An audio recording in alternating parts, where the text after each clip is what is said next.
What's good, y'all? It's your boy J.Brock. It's Clapitup LA. You know what I'm saying? As y'all can see right now, we are at the beach. We are at the beach. Got my guy King Q right here, and it's been a kind of like a vision I've had of us doing the interview right here on the beach. You know what I'm saying? Absolutely. In beautiful, sunny Southern California at Manhattan Beach. It's a pleasure. I'm right my brother. here. It's a I'm pleasure. right here with a GOAT. You know what I'm saying? Oh, and that's I'm gonna love. say he's a GOAT. He's a guy who wears multiple hats. I mean, poetry, you know what I'm saying? He get his fingers going, you know what I'm saying? What do you call a spoken word? He's a My motivational dog, speaker, man. a brand ambassador, Yes, a sir. business owner, a father. Yes, sir. And let me tell you something, man, the world ain't heard nothing yet from this man, King Q, man. And if you want to, really dig into him, make sure you tap into the Unselfish Behavior podcast, where he has interviewed DJ Charisma, Rizza Islam. Come on, give him some more names, man. Omar Gooding has been on my show. We've had quite a few individuals. We had Compton Menace. Yeah. Season 2, we've had Raynard Westbrook, who's Russell Westbrook's little brother. Yeah. A lot of notable individuals. We just had J.Brock. That's another legend. Yes, sir. We had Winter Yes, sir. Watts, Nardi, just to name a few for season 2. Yeah. So we heating up. Yeah. We heating So up. explain the differences between season 1 and season 2. What are some of the things that you had to apply to your game that you didn't necessarily get to in season 1? Man, first and foremost, that's a great question. And before I answer that, I have to shout out Clapitup LA. Oh yeah, for sure. I have to do that because I've seen the progression. Yeah. And I know how hard you've been working to have these visions come to fruition. Yeah. So for me, I'm honored and I'm very grateful to be here with you, my brother. And I always tell you, you're a legend to me. Thank you. You're a legend to me. Thank you. You have that very special gift, my brother, that not everybody has. So I say, my Thank brother, you, man. and I'm happy to be here. Yeah. But real quick, the difference between season 1 with Unselfish Behavior Podcast opposed to season 2, drastic changes. I mean, season 1, I had no idea what a podcast was on any level at all. Yeah. It was an idea that was pitched to me at my back then my then business partner, B Visuals. Shout out my brother B Visuals. He reached out to me and he was like, "Yo, Q, you ever thought about doing a podcast?" And I said, "No, I don't listen to podcasts. I've never had any interest in the podcast world ever." Yeah. So it's like, man, you should do podcasts. You have a great voice, a great story, and you can hold great conversation. I think you do great at it. You have guests. I can open my house up to you and allow my house to be the studio. Right. I'll provide all the equipment because, B Visuals, he was a whole a whole production, you know what I'm saying, facilitator and a videographer and photographer. So he opened up the studio to me at his house, and we kicked off season 1 there. So I didn't really have a vision in regards to how I wanted it to feel, how I wanted it to look. Yeah. So season 1 allowed me to be able to see the power in podcasting. Season 1 showed me the power in podcasting. And I podcasted for 8 months in 2019. That was the year that I started Unselfish, and then the pandemic hit, and I didn't film much for the next 2 years due to the pandemic and just God sitting me down. But going back to season 1, I was able to realize the power of podcasting. That's right. You understand the power of conversation, the power of learning different perspectives. And I fell in love with that idea of sitting with strangers and learning about somebody.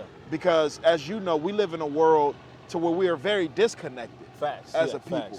You say hi to a stranger in the street, they look at you like you crazy. Especially in LA. Hear what I'm saying? So for me, this right here, what we doing in podcasting, it turned into this love of just like learning other minds. I look at podcasting like I'm entering someone else's world, and they're entering mine. So I love that about it. So when the pandemic hit in 2020, no filming for the most part. I think I did probably 2 episodes that whole year, 3 episodes that whole year. Everything stopped. 2021, still pandemic, crazy. By the grace of God, we in 2022 still here. And it's obviously dimmed down a lot. But I sitting down for that 2 years, Brock, I was able to study podcasts. I was able to fall in love with podcasts from a fan's perspective. I start watching Hot Boxing with Mike Tyson. Man, shout out to that. $1 million worth of game. Joe Rogan's podcast. All types of different podcasts. Joe Budden's, Charlemagne the God. All these people that I admire, and I just study, man. And I started to realize how cookie cutter my first season was. I heard you say that you felt like you wasn't being very yourself. Cookie cutter. It wasn't an authentic version of King Q. Okay. It was a version that was real, but it wasn't the walking around every day, all day version. It was only my motivating version. Okay. Yeah. You understand? Yeah. And I have chill versions, relaxed versions, intellectual versions that I wanted to implement now with the motivation, with the awareness and empowerment. Right. I wanted to now create something that was more so authentically true to me. Yes. So in season 2, which you will see in the Unselfish Behavior podcast, is just that. Yeah. You know, we smoke a lot of herb. That's something that I do off camera. Yeah. I have intellectual conversations with my friends and people that I admire. I do that off camera. We talk about very deep things like God and consciousness and death and life and all different types of stuff, right? We're just opening up uncomfortable conversations that I feel like are needed in order for the ultimate progression for us as a whole. So that's where I'm at with season 2, and I'm looking forward to just continuing to just build it up, my brother. Just build that motherfucker up. So you named you named the list of podcasts that you've listened to. Yes, sir. Which one was the most? I guess which one held the most impact on you? Joe Rogan's. Okay. Now what about Joe Rogan's? Well, we know Joe Rogan just sits there and has a conversation. You know what I'm saying? Yeah. So what about Joe Rogan's podcast like enlightened you to where you needed to do how y'all kind of change your game plan? No, for sure. Yeah. Great fucking question. Yeah. But forgive me if I can't catch you good. You good. You can but, guess, bro. Okay. But Joe Rogan's podcast and Drink Champs with Nori. Mm-hmm. I fell in love with those two, and Mike Tyson's. Those three are neck and neck for me. Hot Boxing by Mike Tyson, Drink Champs, and Joe Rogan. To answer your question with Joe Rogan, to me, Joe Rogan has, right now, currently from a numbers perspective, Joe Rogan has the #1 podcast on the planet. Yeah, man. This man has spoken to every powerful individual you could possibly name. He has over 2,000 episodes. Yeah. He's insane. Yeah. What I learned most about Joe Rogan is his ability to be authentic on camera. Meaning, this man's conversation structure does not change according to who he's speaking to. Okay, yeah, facts. He's always Joe Rogan. Yeah. He never changes up who he is when he's speaking to a certain individual. And I loved that, and I learned that. I'm sitting back and I'm like, oh, okay, taking that in. He's a very attentive listener. That's what I want to be more of as a podcast host. I want to be more of, you're great at that as well. But he's a very, very, very intentional listener. When his guest is speaking, he's genuinely trying to learn. He's not asking questions to judge. He's not asking questions to dig up drama. He's asking questions to genuinely learn a new perspective. That's right. I relate to that so much because that is what I want to do. And Nick Cannon's another one that has a very strong influence over me. But having the ability to be able to live in your truth, be authentic, be you on camera, do what you do, unfiltered, because he has no filter either, which I love about Joe Rogan, no fucking filter. You know, and season 1, I was getting a lot of feedback from certain individuals who was in my circle at the time. I was getting a lot of feedback about me cursing and saying, I don't think you should be cursing as much. I don't think you, mind you, at this time when I started season 1, I wasn't really studying podcasts like that. I wasn't into the Joe Rogans and into the this and that. I started looking at all these top guys, the top podcasters. They all curse for the most part, or they allow it. So I'm like, cool, that's just me though. Like, I talk like that. I don't want to change up how I talk because I'm on camera. If I say nigga off camera, I can still hold an intellectual conversation with you about whatever we bring up, and I can still speak the way I speak and not feel judged, not feel self-judged because of that. You hear what I'm saying? So Joe Rogan taught me that it's okay to be authentic, true, and it's okay to talk about deep shit. That's a part of me, and people will see that now moving forward with the types of questions that I'm asking, the types of conversations that I'm interested in having with my guests on my podcast.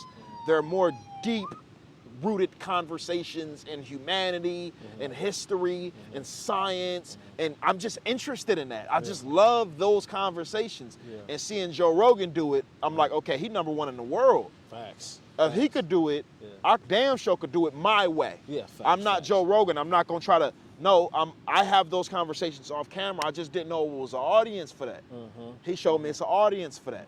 Huge, right? So just studying him, and you know, Mike Tyson with his love for cannabis and seeing him smoking on all his episodes and talking to Snoop, he's wide open about it. Wide open and taking mushrooms, and you know, I've done psychedelics. I believe in the benefits of psychedelics.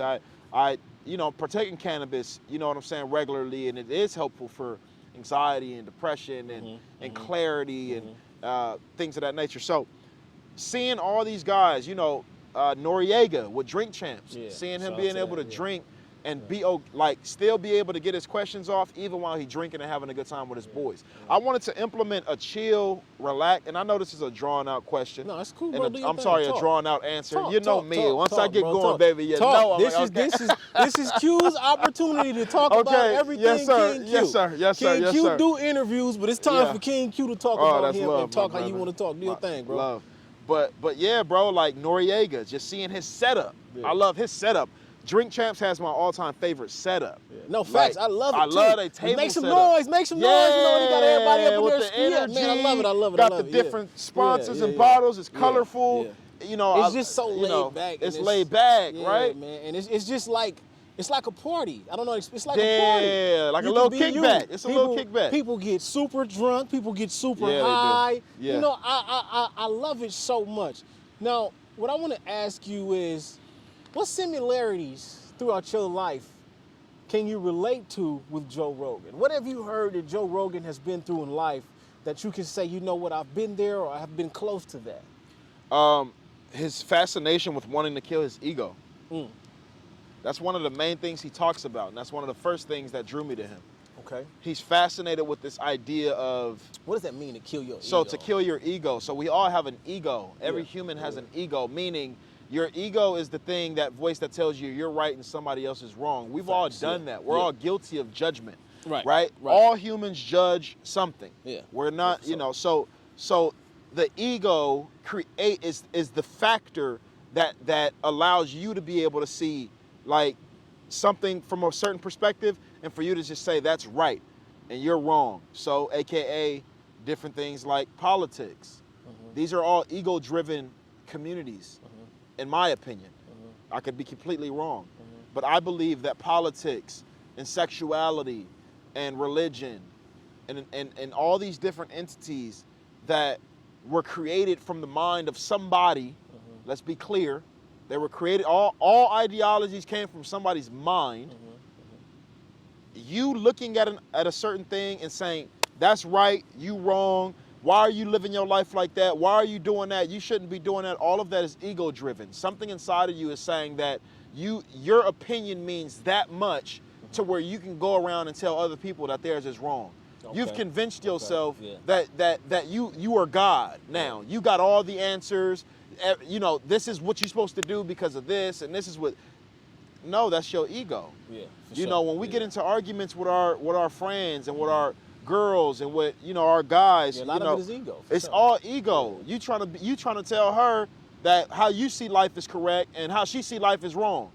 But what if she go with somebody that say how she view life is right? So who's wrong?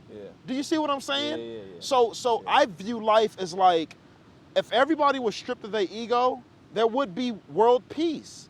There would be nobody would have a problem with nobody.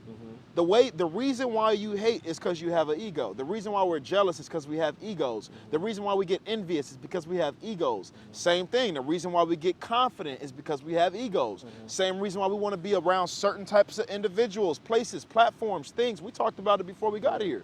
It's certain people that's doing things just to build up their ego, just to boost their ego. Do you feel like, know? Well, you know, one thing I know that when the egos are easily shattered. You know, but you just got to know what's going on.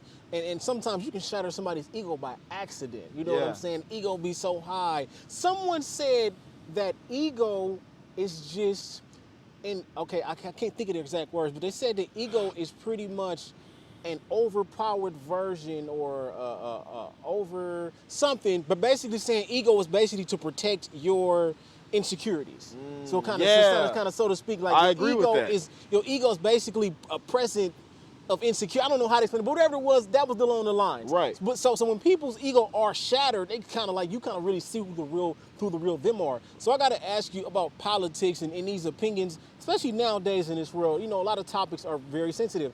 Look at this tattoo on your wrist, man. What's that? Yes, sir. I just got this in Mexico. It's in Arabic. It says "forever and always." Arabic. Turn it around so maybe they can see. Got an Arabic tattoo. I just got this a few days ago. in Mexico. Yeah. And it's a matching tattoo I got with my queen. Yeah. She got it right here, and then I got it right here. It says, that's hard. Forever and always. See, you open to that different stuff. You open to different cultures. Absolutely. You open to different ways of eating, I'm sure. Absolutely. You know, because a lot of us are afraid to step out our comfort zone and eat some different food from a different culture. Right. So I wanted to ask you about the politics thing. You know, the views of the world and how sensitive the world can be nowadays. No offense to anybody, but how do you feel about some of the things that you hear are problems in this world today? And I mean, where do you stand with this stuff? Man, listen, I try for a long time when my journey first started. I was very heavily into the politics and the Black Lives Matter movement and you know, all these different movements and perspectives and ideologies about race, right? Feeling like we are the minority, feeling like we're below. I had to change my perspective on politics because politics is a game that I'm not too interested in playing. And what I mean by that is it's politics, whether they're locally, whether they're from a state level, whether they're federally, they're all ran by powerful white men. Laws are not passed by power. Let's be real. We being real. What are we doing? No, we got to be real. We got to be real. Laws are not generally passed by people that look like me. Laws that are passed, when we out here marching in the street, this ain't no disrespect to nobody. This is just what kind of drew me away from it, energetically. When we out here marching in the street, stop killing us. Stop killing us. Stop while we killing ourselves every day. Facts. I heard. Look how crazy that sounds. Listen how that. Crazy that sounds. And Kendrick Lamar said that in the song "Blacker the Berry, Sweeter the Hello. And I wrote a poem based off that. Okay. Piece that he said in that song. So that's interesting you said that. Because he said I'm a hypocrite at the end of the day. He said, damn, what'd he say? He said,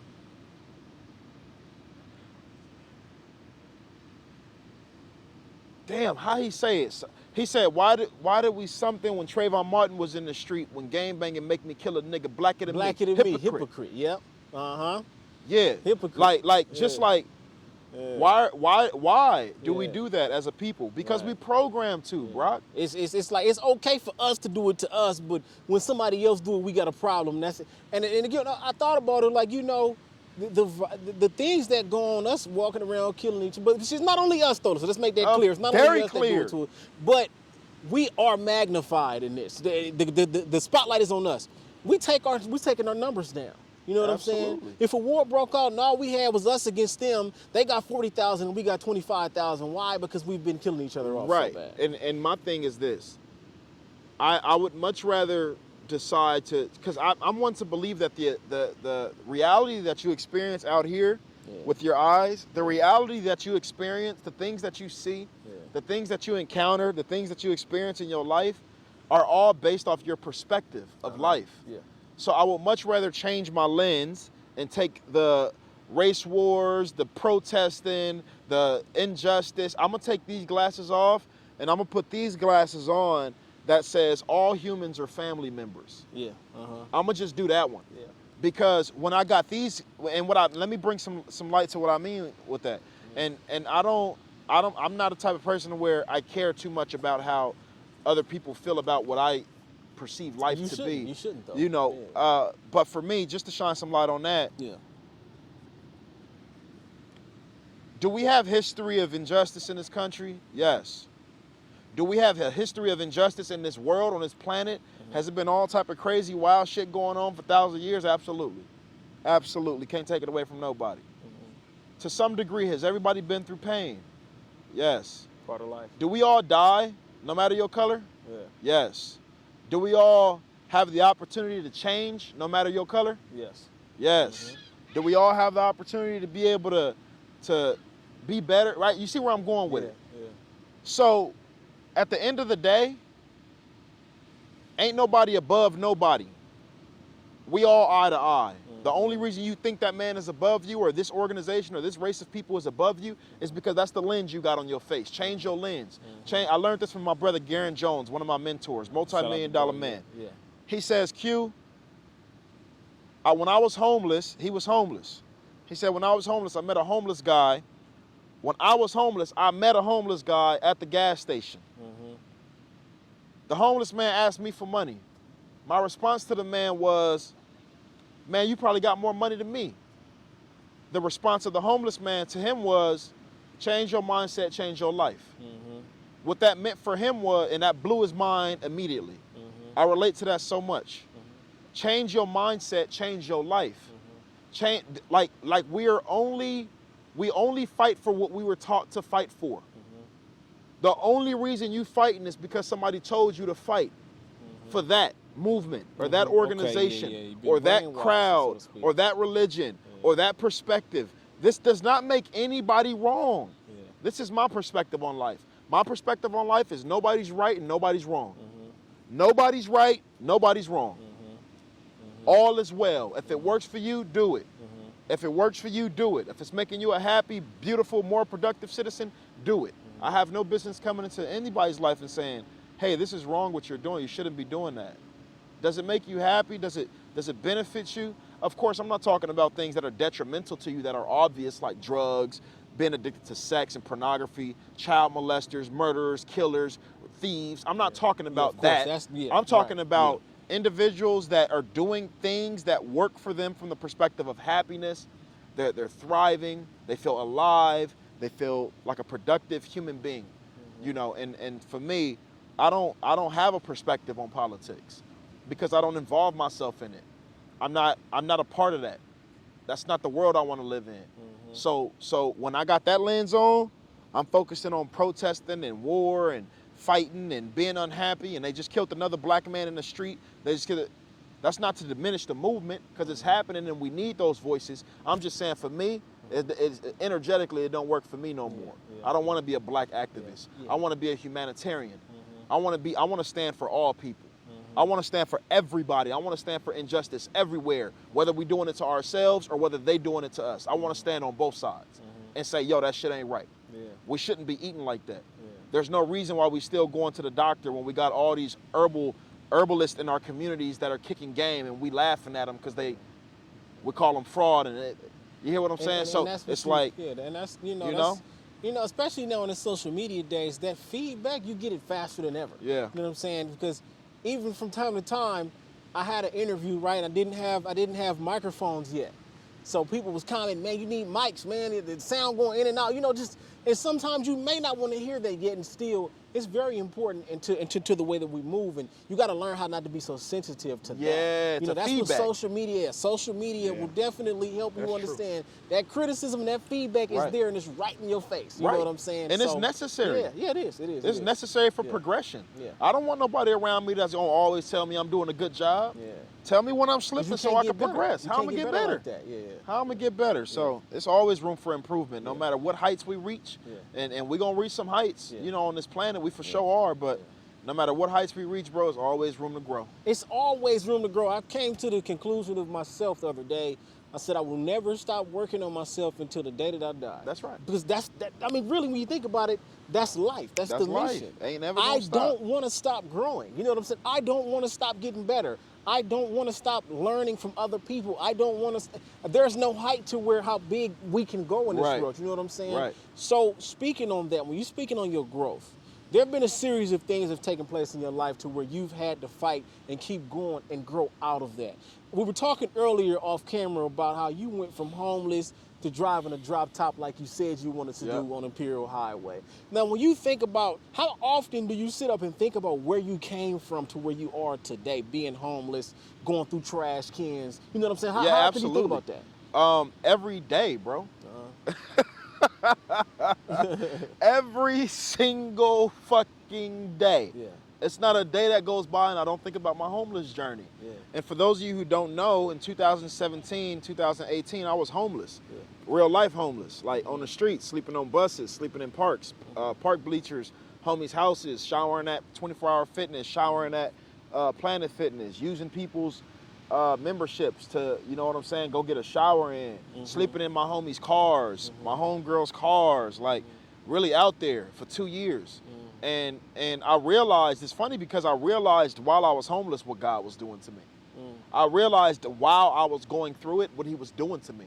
I realized that this was a requirement for what I had asked for. That's right. I realized that this was a requirement for what I had asked for. So I said, hey, God, I want to be an influential voice and figure. Use me, use me, use me. I am ready. I want to inspire millions and millions and millions of people. Put me in position. Give me the stories, the tools, the equipment that I need to be successful. So when I get there, I'm ready. Homeless, 2 years. Here you go.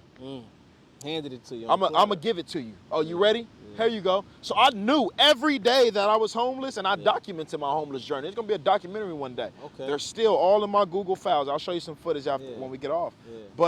But I understood what God was doing to me, and I fully surrendered to it. I did not fight being homeless every day. I embraced it, actually.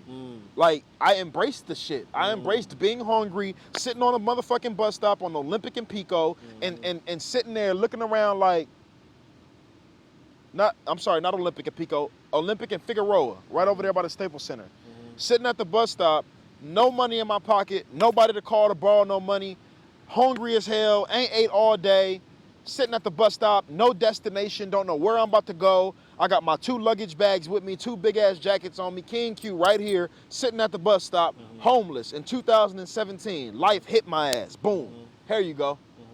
I remember those moments like they was today. That shit still gives me chills, that I'm right here right now. And I'm still nowhere near, I'm not even 1% of what God is gonna do with me.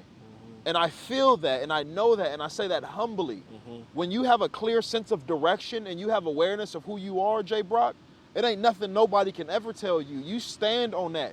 You are a representation of the Creator. No matter what you believe in, we all believe in one source. That's how I view it. You believe in something more powerful than you. You're being used. You're being used. We on missions down here. And unless we fulfill our missions, I don't believe we're going to have a smooth transition out of here. You know what I'm saying? I remember those mornings. I remember those mornings waking up with no toothbrush, no motherfucking soap, no nothing, stankin', nigga. I remember that shit. I remember the shame and the guilt because I have a daughter, you know, and I'm homeless. I can't provide for her. No 9 to 5. I walked away from 9 to 5s and I vowed to myself, I'm not doing anything outside of what makes me passionate, purposeful, and hungry on a daily basis. If I wake up in the morning and it does not bring me passion, I am not doing it, and I'm willing to take any and everything that comes with that. If it means being homeless, I'm going to do it. If it means being this, I'm going to do it. If it means being hungry, I'm going to do it. If it means being broke, I'm going to do it. Because I believe in the ultimate vision. I believe in the destination that has been set for me. So it's going to allow you to surrender to the journey. When you know, like, think about this. Think about this. We all have this ability. We all have the ability to choose. That is our biggest gift as humans. God has allowed us to make choices. So think about this. A lot of us are struggling right now with certain things and changing up certain habits in our lives right now, whether it's eating, whether it's fitness, nutrition, whether it's mindset, whether you want to read more, whether you want to meditate more, do yoga, whether you want to travel more, whether you're trying to be more consistent with cleaning your house, whether you're trying to whatever it is, you're trying to get better at something in your life, relationships, communication, something. Yeah, always. But we sit there and we say, man, it's so hard to do it. It's so difficult. Yeah, it's difficult. But a lot of times it's difficult because the difficulty is self-inflicted. It's not difficult because of the actual thing that we're trying to work towards. It's actually self-inflicted. And it goes back to my mindset of like perspective. Your perspective on it needs to change. Your perspective on it. And that's what I learned with being homeless. It's not me being, like, just because I'm homeless don't mean that I'm poor. You see what I'm saying? Poor is a mindset. I'm not poor just because I'm broke. I'm broken, I'm not broken. Yeah, facts. I'm broke, I'm not broken. I'm broke, I'm not. I understood that when I was going through it. And I'm nowhere where I want to be. But I'm everywhere where I need to be. That's right. Right here. Yeah, and I'm so grateful to God, bro, for the homeless journey and for teaching me and equipping me with a new mind. Teaching me what the gift of gratitude is, to say thank you after every single experience, to stay and remain humble in the presence of God, and everybody's a reflection of God. So I must stay humble in front of every human being. Every human being. I'm not better than you. I'm not better than you. We're all equal. We're all family members. We are all eye to eye. We are all reflections of each other, or I would not be able to see you. So, you know, you spoke on understanding that being okay with being broke, not going back to a 9 to 5. Being okay with, the circumstances, because that's something I kind of go through. You know what I'm saying? I don't have a lot of money. You know what I'm saying? Yeah. But yet and still, I'm out here putting in this work because this is where I'm supposed to be in my life. And that I'm going to be a millionaire one day from doing this. You know what I'm saying? That you will, right? Yeah, for sure. Believe it. And I haven't felt since I walked away from that I even walk away from my job and jump into this. I remember when you walked away from a trucking job. Bro. Can you talk a little bit about that? I mean, know it's not, I'm used to, I want to know more. I'm gonna tell you. How did that happen? Well, okay, the reason why it happened, okay, so every day, I'm going to just kind of put a long story short. Every day. Because I'm so sorry to interrupt again. I remember you used to make motivational videos in the back of the truck. In the uniform. In the uniform with the red and black. Come on. At that point, I told myself I couldn't allow this job to stop me from doing what I wanted to do. Yeah, I love that. And so I'm suited in my whole trenches, work boy. uniform. Yes, sir. On me, I had videos of my load falling over, and I'm like, look at this, what I got to deal with. But okay, so every single day I'm working this job. When I got my first job, I understood. I said, for some reason, it wasn't even the hardest job, but it was like, you know what? This ain't for me. I don't think I'm meant to work for people. And so when I got into this trucking job, it got worse. Listening to these supervisors tell you to do what you need to do, and you don't want to listen. But one day, it kind of all came to a head. I'm working this job at IFS, and I started feeling this feeling that woke me up in the morning. Like my purpose was literally calling me. I cannot make it up. I don't know what it was. It was an energy. I know that exactly what you're talking every about. single day, I couldn't let it go. And you can't fake it. You cannot fake it. But whatever this feeling was, it warmed me up every single. It'd be cold, and I'll be warmed by this feeling. It was like this feeling was, come on, you got to get to it. You got to go to it. So I'm thinking about doing skits. I'm thinking about doing these different things. But what stopped me was that I worried about what people would think about me. So that would stop me for so long. And then one day it hit me like, you know what? Maybe the devil is distracting you with your insecurities to stop you from getting where God wants you to be. Excuse me. You know what I'm saying? So I figured that. So one day, I called my mom. I said, Mom, I don't know what this feeling is, but it's like calling me. It's something that's pushing me. It's an energy that's making me want to act now and act on these things I want to do. So I started doing skits, and I started to realize this makes me happy. I'm being creative. I started to do the motivational speeches, but I forgot a part. I go to work one day, right? I'm tired. I finished all my routes. I had like 10 stops that day. Got back to the yard. I'm thinking to myself, I don't want to go back out to work. Because when you get back to the yard, if you finish early enough, they'll tell you, okay, we got another stop for you to go to. Now you go back out there and go do this stop. So this day, I'm fed up, I'm tired. I'm like, man, I just want to go home. I hope they don't, When I get to the yard, we got to check in with different supervisors, right? We got to check in with like 3 people. I checked in with the first 2 supervisors. I'm like, okay, cool, I'm almost there. I get to the last supervisor. He's on the phone. Oh, we got a driver right here. He just walked in. You pissed. I don't have a choice. You took all my freedom away. I want to go home already. And I can't. But because I walked in, you already claiming that I'm about to go do this job. Ain't asked me what I got to do. Didn't ask me nothing. I'm like, man, I want to go home to my family. Hello. You know what I'm saying? You could be wanting to go home and go get it in real quick. Hello. But they over here talking about this get company. one off. Yeah. Hello. You know what I'm saying? You could be in a rush to go home real quick, but they telling you no. This right here is way more important than anything else you have going on. So at that moment, I was furious. I was pissed off, and I showed everybody. I said, forget it. I'm finna have this mean mug on my face, and I'm gonna keep it on my face. Forget all y'all. When I got up in the company van, and they put the load in the van, I was thinking to myself, I said, you know what? It was like God touched me. That was your moment, man. I got chills right now. I can see it. The only way that you can get out of this is by doing the things that you think about. Acting on the things, the ideas that you have. This is the only way you can escape having to do this for the rest of your life. And at that moment, I said I committed. That's when I started to do the videos. That's when I started to do the skits. One day I got a haircut. I'm feeling myself. I stepped in front of the camera, and I had just saw Eric Thomas. I'm like, I can do that too. I stepped in front of the camera and said, forget it, I'm finna shoot a video. The feedback was great. I felt awesome. And that's really what started the process for me. But the thing is you have to take a chance to have a chance. Come on. And I'm taking a chance. Absolutely. But I believe that I'm going to get to where I want to go. Every day we get closer. So, this ain't for everybody because you have to. I was talking to a cousin of mine, right? One of the things he said was, man, having a 9 to 5 is comfortable, man. You know, we was talking about like having a business and just working on that. And he was like, it's just comfortable. It's comfortable. It's just, it's security. It's, you know what I'm saying? But some people, we have to risk that.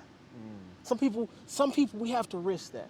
But the thing is, in order to be successful as you want to be, see, everybody that you can think about who has succeeded before us have been here. They've been homeless. I haven't been homeless, but you've been homeless. You know what I'm saying? You've been there. You know what I mean? And only you can really understand what that did to you mentally.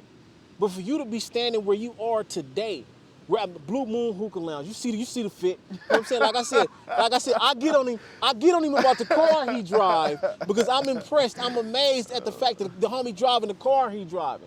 The places you live in, your woman, the children, the success. We can see where you're going. For you to come from there and to be here today, I gotta clap it up for the homie. My brother, you know what I'm saying? I gotta clap it up for you. God, because man. you gotta think about it, bro. We all have our journey. Yeah. And you living in yours. Yeah, man. And see, I thought about it. 10,000 hours is not the destination. It's required for the journey. And I think people don't really understand that. Say that again. I need it again. 10,000 hours is required for the journey. Yeah. It's not the destination. You know what I'm saying? It's kind of like how people, I love that. You get close to the summer, everybody want to start working out now. You get close to the summer, everybody will start working out. But you got to understand, look, man, the summer is not the destination. That's not the destination. It's a part of the journey. It's a part of the journey. Come on, man. Facts, man. Come on now. I'm grateful to God, bro. Like, just hearing you, first and foremost, I receive everything you just said humbly. Appreciate it, bro. I thank you, my brother. And you know, just hearing you say that, I'm reminded of how far I've come even that much more. Yeah, man. You know, a lot of times when I'm sharing my journey on camera, I start with the homeless journey. But that's not where my journey started. You just made me realize that with that quote. It's really why I made you say it twice. But man, my journey started when I was a young boy, man. Yeah. That young kid, bro. That young little boy with no self-esteem that peed in the bed. Yeah, facts, that got bullied.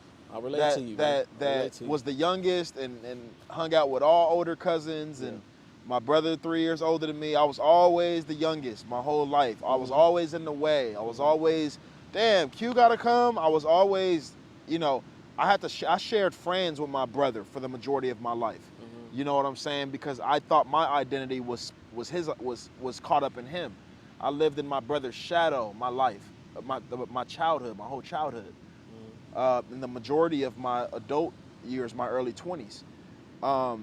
So I'm very grateful to have been born and raised in a house to where my dad was addicted to crack cocaine. And he taught me how not to be through his actions.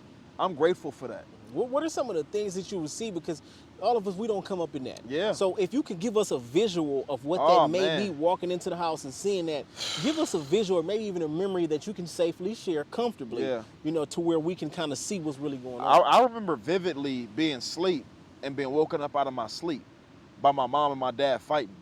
Yeah, that doesn't feel on the norm. So yeah. Like every week, every single week. So imagine, and I'm not exaggerating, like my siblings will tell you this. Every week they fight. Mind you, I grew up in a Jehovah's Witness household. People that knock on your door and give you brochures. This is not a knock to Jehovah's Witnesses. Let me be clear. Yeah, for sure. My family are all Jehovah's Witnesses. I would never disrespect Jehovah's Witnesses. But it was just a trip for me as a kid to be able to see things like us on Sunday, all suited up, looking like a happy family in the hall and singing songs together. And then once we leave, my mom and dad arguing and fighting, getting drunk, dad on crack cocaine, not coming home for a week. To answer your question though, just to paint the picture for you, I remember me and my brother used to sleep in the same room.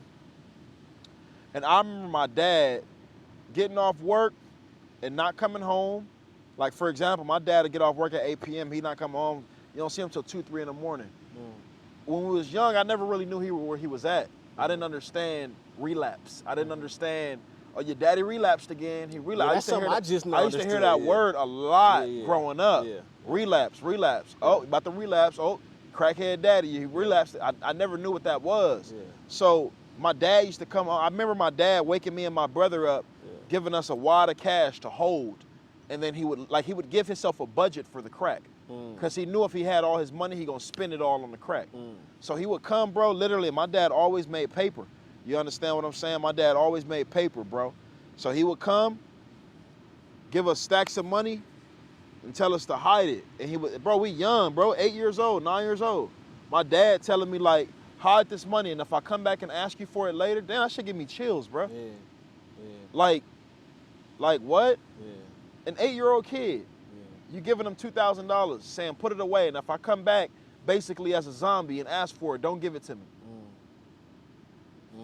And then he comes back begging for it, and my dad is big, bro. My dad does not look like he got a drug problem, bro. At all. Not even a little bit. Got all his teeth, husky, that's where I get my size from. You know, always been fly clothes, jewelry on, always, super fly. But it's your dad. He just told you not to give you the money at 8 o'clock. He come home at 3 o'clock in the morning smelling like liquor and God knows what, and he's waking you up. You got school in 3 hours. He waking you up. I remember my dad doing this to me while I was asleep, waking me up, saying, where's the money I gave you? Give me the money. Where's the money? What the fuck you think I'm supposed to do? Yeah, you scared. I'm terrified. Yeah, hell yeah. I'm a kid. Yeah, give him the money. He leaves. Man, shit, my mom, you know, fighting with him as he on his way out the door. I remember pretty vividly that my dad could not keep a car when I was a kid. Even till this day, my dad cannot have a car. He rides a bike to work. Okay. And just to be clear, I love my father. Yeah. And I appreciate everything my father has taught me intentionally and unintentionally. He's not a bad guy. He just has his demons like we all do. Facts, we all got them. But being able to see that firsthand and growing up in a very chaotic, I grew up in a very chaotic household, energetically, very chaotic. A lot of arguing, a lot of emotional trauma. Like my dad calling my mom a bitch and being in her face and spitting on her face and punching her in her face. And I've seen that type of shit. That shit was terrible, bro. Yeah. That shit makes me want to cry. That shit was terrifying to me for a kid. Bro, seeing your big ass dad beat your mom up. Or like being in your mom, bro, you cannot protect her. There's nothing you can do, bro. You a kid. This your dad. He's like a giant to you, bro. Like, what can you do? He's so intimidating.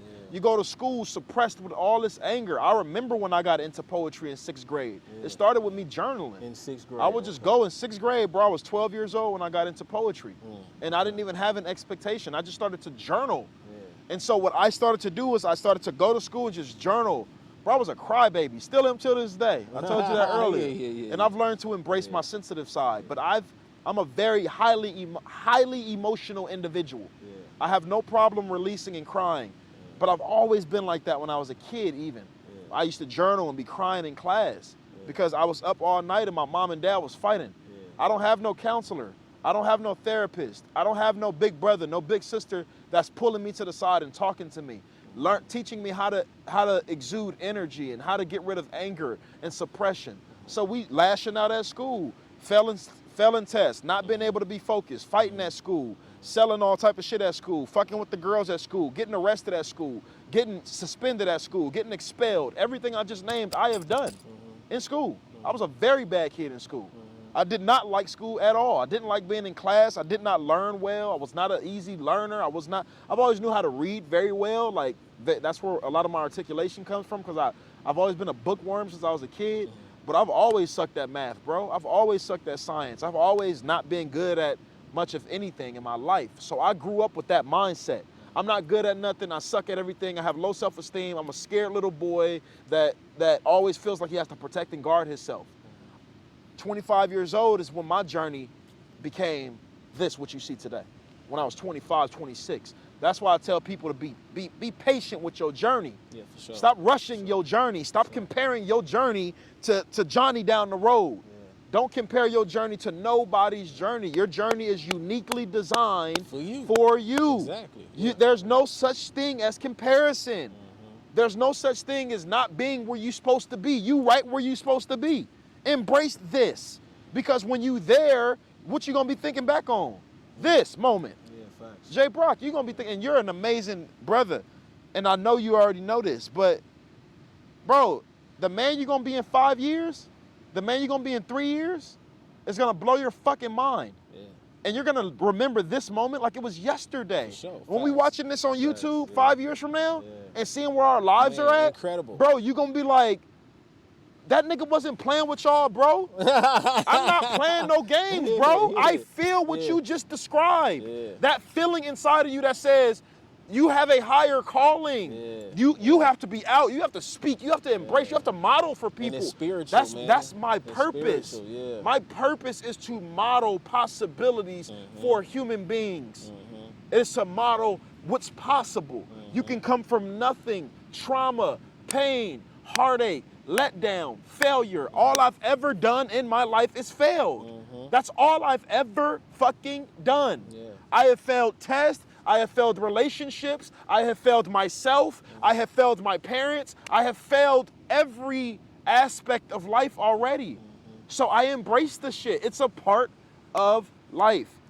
Failure is a part of winning. It's a part of it. But see, you know what? What do you think? But we're taught that failing is the worst thing you can do in school. Well, you know why. You know what I'm saying? Well, you know why. So it's crazy because you have to come to that realization on your own. That failing isn't the worst thing you could possibly do, but they make it like it's a sin in school if you do that. Instead of using it like, okay, you failed, but let's work on getting better. That's right. Because it's almost like you getting sent to the principal office. If you're failing, you're almost about to get kicked out of class. Everybody mad at you. Your parents mad at you. Like, I get it. It's kind of like, okay, you purposely failing, but it's kind of like, okay, I'm learning, but I'm failing. You know what I'm saying? They don't kind of teach that. They don't teach that too much. And it may not be a lesson that you get right then and there. When I was in class, bubbling any fucking question, on every fucking test, not giving a fuck, bro, I'm bubbling everything, nigga. C, D, A, B, C, D. I used to do that shit all the time. I did that too. I didn't give a fuck at all. And I didn't have a household that had really much academic expectation. My mom has a 10th grade education. She got raped when she was 15 years old and had my oldest sister, Tina, when she was 16 in Slidell, Louisiana. She had to drop out of high school in 10th grade. My dad finished 11th grade. He never finished high school. My family are full of high school dropouts. That's what I am. Sound like Eric Thomas now.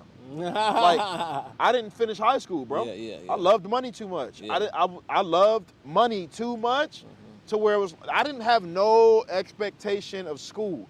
And that's one of my things that if I could go back, I definitely would have took school. Yeah, for sure. So why? Well, why do you say that now? Just because I understand as an adult where a lot of my weaknesses are at, they started in high school. They started in middle school.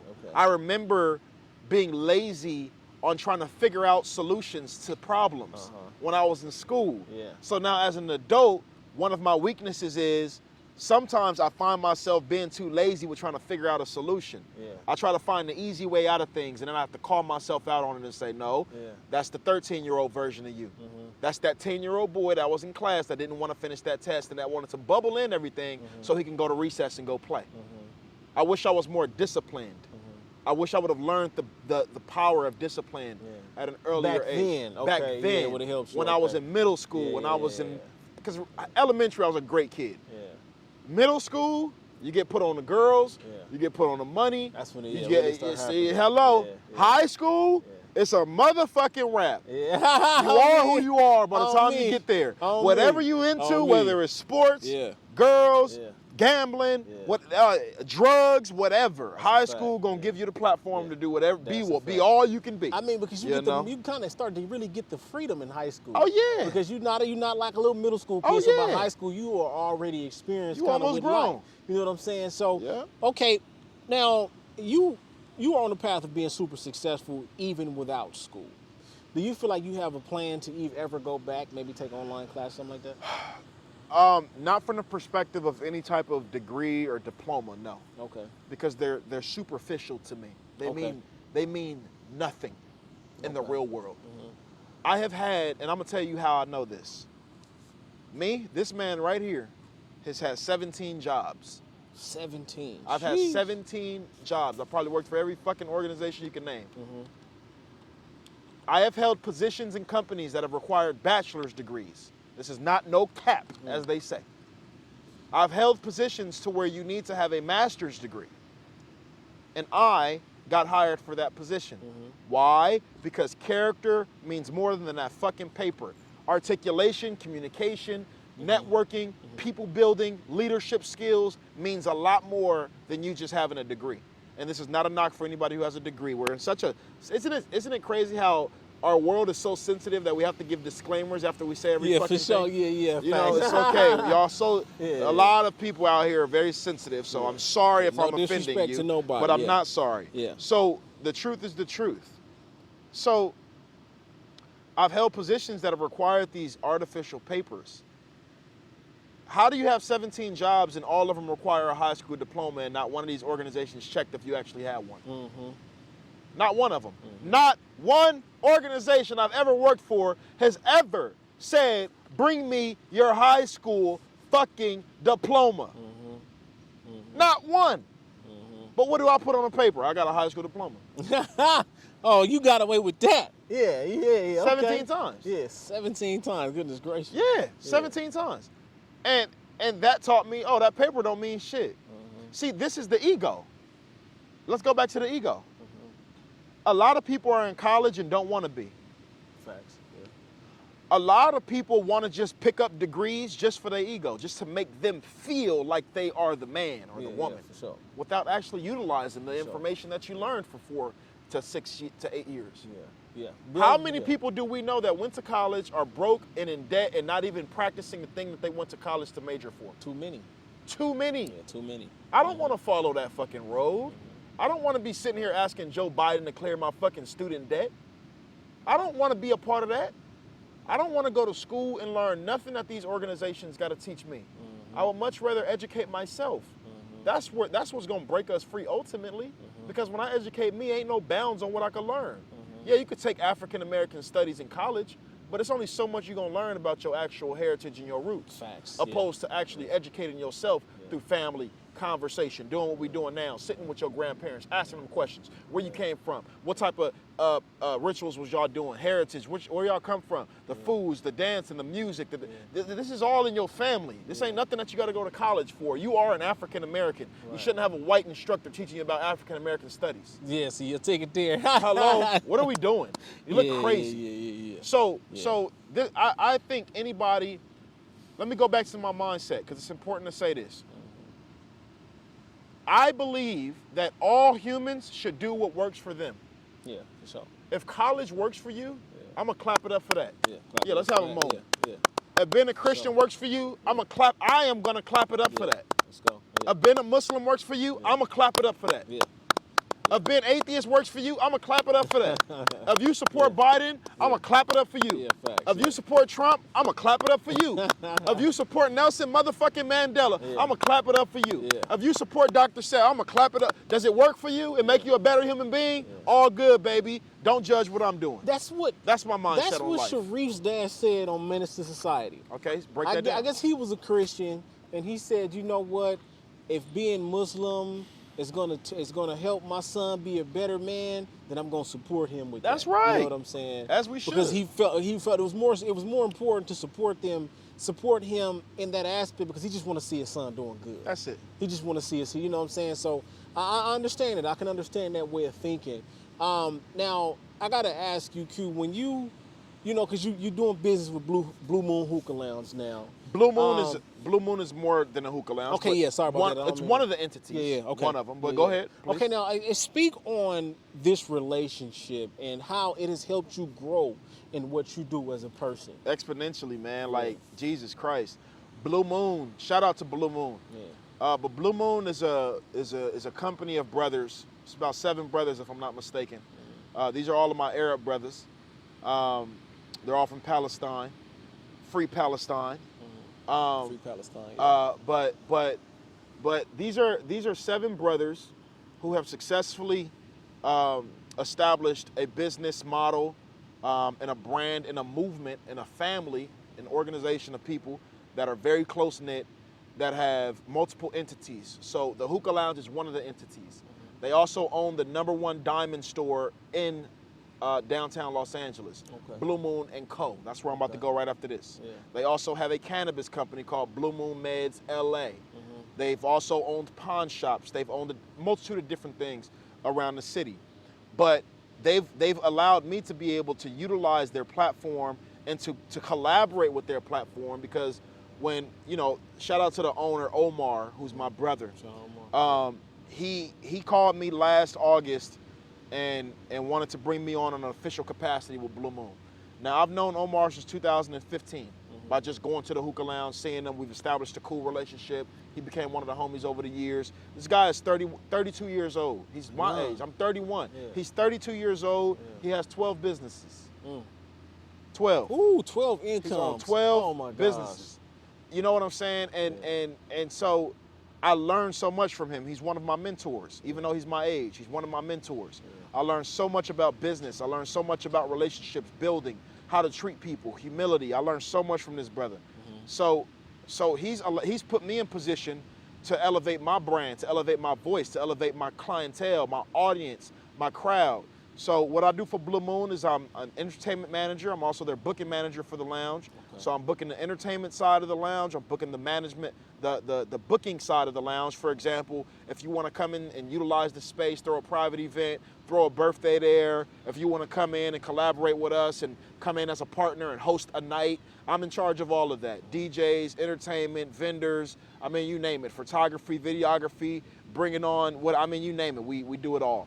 And then I'm also the house MC there every weekend. Okay. So that allows me to be able to utilize my voice, being able to have people familiarize me with my voice, even much more so. Superstar. Right? Absolutely. Superstar status. By the grace of God. Superstar status, yes, sir. But it allows me to be able to network. It allows me to be able to meet new people on a weekly basis. It allows me to be able to have people familiarize me with upping energy. Because as an MC, a lot of people don't even understand what an MC, not MC, like a rapper. No, an MC, a master of ceremony. That's what MC stands for. I never knew that. That's what it stands for. Okay, a master of ceremony. MC stands for masters of ceremony. Okay. So you are a master of a ceremony. You are a master of energy. You are a master of the people. So without the MC at a club or at an establishment, it ain't gonna hit the same. That MC is supposed to bring that energy. Yeah. That MC is supposed to have people leaving like, damn, I just had the best time of my life. That dude on the mic was going crazy. Yeah. He had me going wild. He turned up my birthday. He had me feeling good. That's my job every weekend, along with the managerial stuff that I do, amongst other things that I do with Blue Moon as well. What's understood ain't never got to be said. Ain't never got to be explained. Hello. Now, I don't even title my interviews. I don't do that. But I might have to title this one Master of Ceremony. That right, the way you broke it down, it's something special about that. A master of ceremony. You think about it, you got to be a master of your purpose. You have to be a master of your life. You got to be a master of your decisions. You know what I'm saying? Yeah. Like we are a master of something bigger coming from this moment right here, from us sitting right. I don't even realize how big this is. Whatever it was, I was led to do this spiritually. Like I need to get out on the beach and do this. But you are a master of your next move. Absolutely. You know, I made a video about this. A lot of people kind of want to blame God for what's going on in their life. They want to blame their mom and their dad. But you have to understand you are in control. That's right. Now, what your purpose is, I don't know. But what I do understand is this. You have to get there regardless of what takes place in your life. And what's understood ain't got to be explained. Ain't never got to be said. You got to get there regardless of what's going on. Facts. You got to get there even if you you broke. You got to get there if your feelings is hurt. You got to get there when you don't feel like getting there. You got to get, you know what I'm saying? You got to get there when you got 2 hours of sleep. Yep. You got to get there when you working a job and you still trying to put in work to do what you love. For me, it was shooting videos while working at my job. Working on your purpose while you working a job. That could be an easy excuse for somebody not to do it. And I'm gonna lie, it was an excuse for me too. Right, I've been working there. So many hours, you know, as a truck driver, man, you know, I would go into work at 2 o'clock, and some days I would get off at 5, 6 o'clock in the evening. You know what I'm saying? Absolutely. It's crazy how many hours you work there. So have you ever been in a position where you working a job, but you still putting in work for your purpose? Absolutely. In 2017, right before I was homeless, I was working at T-Mobile. Yeah. I was working part-time. I was a manager at T-Mobile on La Brea and Rodeo, which is called Obama Boulevard now. They just actually shut this T-Mobile down right there next to CJ's Cafe. I was right at that T-Mobile, and I was there for a year and a half, and I was very unhappy. I was, you know, they kept trying to promote me. You know what I'm saying? That was one of the worst things, bro. Like, see, you're not motivated to be I don't want to do anything here, let alone more shit. And I always understood that. We're going to give you an extra $1, and you want to be a manager? Like, ego. Yeah.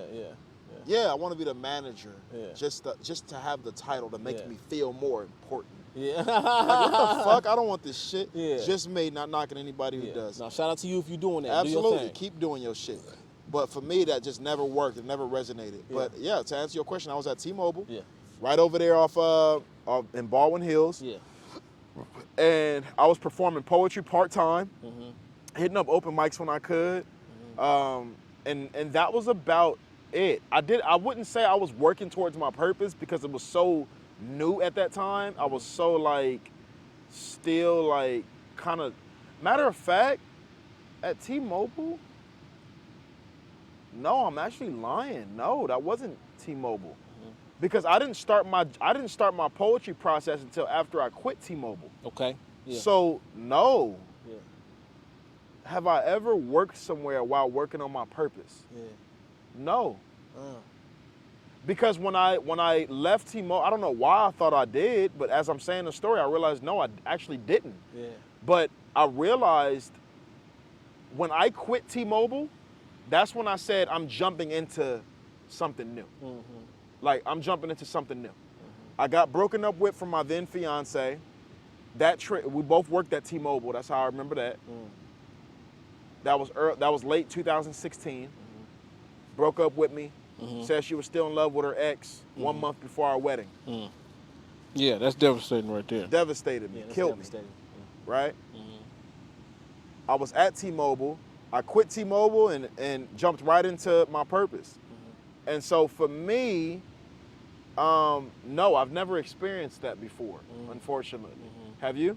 Oh yeah, for sure. That's what I'm saying. I've never experienced it. I would make those videos, and I even went to go speak to the kids one day after work.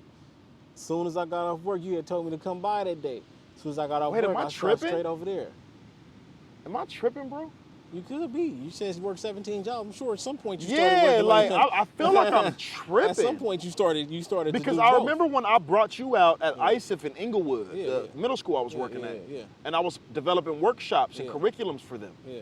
That was a part of my purpose. Yeah. You're absolutely correct. Yeah. Yes, I have. Yeah. That's when I was working with the youth organizations. Yeah. YPI, Youth Mentoring Institute, all different types of, I worked for Think Together. How important was it to work with the kids for you? Oh, it's everything. Time? Even to this day, I mean, it's still one of my strongest passions because working with the kids will show you your duty. Yeah. It's one thing to know your purpose, but it's another thing to know your duty. Yeah, for sure. You have an obligation to these kids in these hoods.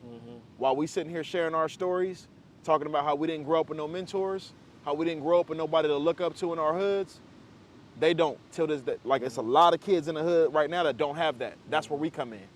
Now you got J.Brock. Now you got King Q that's going to pull up at your school, dap you up, shake your hand, get to know you, build a relationship with you, follow up with you, check up on you, big brother you. You understand me? We didn't have that when I was young. We had the only guest speakers and guests that would come to our school was either to recruit us for the Army or to recruit us for college. That was it. You from the hood. You don't give a fuck about either one of those. So for me, like, I know I didn't. I can't speak for nobody else, but the kid, man, inspiring the youth is everything. Facts, yeah. That's our duty, bro. Like, that's our priority. These young boys, these young girls out here in these neighborhoods that are just like the ones we was raised in. We don't come from no cookie cutter background. Facts, we wasn't born and raised with no silver spoon in our mouth. Facts. Our moms wasn't rich. Our daddies wasn't rich. We ain't got no rich auntie, no rich uncle that left us an inheritance of money. We ain't got no rich grandparents. Excuse me. We had to work for everything we got from an early age. Facts. And ain't shit changed. Yeah. So, and that's what makes the process so much sweeter. I wouldn't change it for the world. But nah, bro, we gotta inspire the youth. We gotta pull up at these schools unexpectedly. They gotta stop just inspiring people that they can't even meet ever. Like, facts. Yeah, it's cool to admire Drake. It's cool to admire Chris Brown. It's cool to admire Cardi B. Cool. But they pulling up at your school. Would they even speak to you if you asked for an autograph when you seen them in the airport? Would they even turn your way? I don't know. But I know I will. I know J.Brock will stop what he doing to come chop good game with you. I know he'll get on one knee and holler at you. You understand me? Like, so for us, bro, we obligated to these kids out here. Yeah, facts. Obligated, For sure, 1,000%. Yeah, because J.Brock. they're the ones that, you know, they're gonna grow with us. You know, when we 30, they're gonna be 20 or 40. They're gonna be 20, and they're gonna be like, man, I used to watch King Q. There we on go. YouTube. You see? You know what I'm saying? I used to listen to King Q on YouTube, listen to his podcast, and the stuff he said helped me get through high school. You know, that type of stuff. So, you know, the youth is extremely important now. I want you to take a minute to manifest something. You know, manifest something that has to happen in King Q's life. Rather it's this year, rather it's 10 years from now, but something that King Q has to do before King Q leaves this earth. Woo! By the grace of God. First and foremost, I want to say I'm grateful to be alive, my brother, in this very moment. Me too. Thank you. One thing that I will manifest right now in this here moment is that this message that I have, these words, this testimony, this energy, this love, this passion, this urge to want to connect to strangers, this urge to want to empower and motivate and inspire people will be a global movement one day. Before I leave this planet, my message will be global. And ultimately, it's God's message. That's right. But the message will be global. And why is that important? Because my job every day I wake up is to inspire one person. What if I'm inspiring millions in one day? What if I'm now inspiring millions in 1 week? And my only expectation was just to inspire one. So that's why that's so pivotal to me. I have the ability to be able to inspire. You have the ability to be able to inspire. We have the ability, you watching, everybody has the ability to inspire in some form, shape, way, or fashion. That's right. One day, everything that I speak, everything that I've lived, everything that I've spoken, everything that I've done, everything will manifest. Yes, Sire. We are multi-millionaires. Yes, Sire. We are generational breaking masters. We are masters of ceremonies. We are masters of life. We are reflections of God. We are God's children. We are inspiring millions and millions and millions of people. You have millions and millions and millions of subscribers. I have millions and millions and millions and millions and millions of subscribers. We have millions and millions of people that are coming hungry for knowledge, education, inspiration, empowerment, love, a push, a guidance, mentorship. I mean, you name it. God is using us right now in this moment, J.Brock, to change the dynamic of minds, multi-millions of minds, to where it's so much more than just the money, but more so it's all about the influence. It's about where we are taking minds. It's about it's about us showing what's possible through saying yes to your calling, through quitting that job, through leaving that relationship, through saying yes when shit is hard and uncomfortable. That is what it's all about. That is what we are modeling right now. So by the grace of God, it's your main man, King Q. Well, but you gotta finish with what you clap it up for. You can't just. No, this ain't your podcast. You see, I was about to go into. Yeah, he was about to go into his own zone and end it his way. No, I was about to go into the whole. Like you told me. I was about to say, it's your podcast. Peace out. Like you told me, this ain't your house today. This your house. This is just my house today. Sir. This is J.Brock house. My rules. Yes, sir. You know what I'm saying? I'm just playing. Okay, my brother. King Q. Man, the great King Q, man. It was beautiful chopping game with you. Always. But last but not least, every guest must answer this. Yes, sir. What do you clap it up for when you think about everything you've been through in life and where you stand today? I clap it up for perseverance. I clap it up for love, because I love me some love. I clap it up for overcoming. I clap it up for failure. I clap it up for winning. I clap it up for challenges. I clap it up for family. I clap it up for generational breaking. I'm so passionate about that one. I clap it up for these kids that need us. You understand? I clap it up for the overall mission and not just certain pieces of it. That's right. I clap it up for the whole journey and not just the top. Right. That's right, to the whole journey, not just the top. Q was clapping before he got to the top of the mountain. That's right. He was clapping with J.Brock on the beach, baby. They was clapping it up before they had it all. Now they got it all and they still clapping it up. Man, hey, we here, baby. You better know it. And look, check this out. This is the first interview that I've done like this on the beach, man. That's awesome. More so to come. and I got it with the great King Q. Appreciate and this interview is gonna live on forever, along with all the interviews that we do. So man, y'all make sure y'all tap in to Unselfish Behavior Podcast. You know what I'm saying? Make sure y'all like, subscribe, follow, do all that good stuff. And King Q now. Yes, Go sir. ahead and give him the inner spiel for you, man. Yeah, man. Just to leave y'all with something, live in your truth. Yeah. Whether it's uncomfortable to other people, Yeah. whether it's uncomfortable to you, Yeah. whether it's uncomfortable to your mama, your daddy, your sister, your brother, your lover. Yeah. Live in your truth. Yeah. That's all you have to do. Yeah. Live in your truth. If it works for you, do it. Yeah. If it make you feel good, do it. You ain't got to explain nothing to nobody. Yeah. If it make you feel good and make you a better person, then do it. Yeah. Make sure y'all definitely, like my brother said, tap in with the podcast, Unselfish Behavior Podcast. We are on all platforms streaming podcasts. Yeah. We are also on YouTube. Make sure you visit, watch a video, and give me some honest feedback in them comments, because I read all of them. Mm-hmm. So check out some episodes, man. We've sat down with a few people, and we got some more names to come. And everybody's a star, that I sit with. Yeah. Like, I don't just, for sure, facts. Everybody's a superstar. Everybody's a superstar. Everybody's story is if valuable. I'm sitting with you, you're a superstar in my eyes, or I Yeah. wouldn't be sitting with you. You're a superstar to me. Yeah. So make sure y'all tap in with the podcast. You can also follow my personal page on IG at IamKingQ_. You can also follow Unselfish Behavior Podcast on IG at Unselfish Behavior Podcast on IG. I love you. Give him the it's your main man, King Q. It's your main man, King Q. I'm out here in the one and only, that's right, Manhattan Beach, sitting down, oceanside. A lot of people are poolside. We'll take that, but we oceanside today. We got the world behind us. We got the world behind us in this never ending. Yeah. We here with J.Brock. Yeah. We here with Clap It Up. Yeah. We here with King Q. Yeah. We here with the Unselfish Behavior Podcast. Yeah. We here with the Clap It Up Podcast. Yes, sir. We here living life, having fun, smiling, and wilding. Until then, we out. Yes, sir.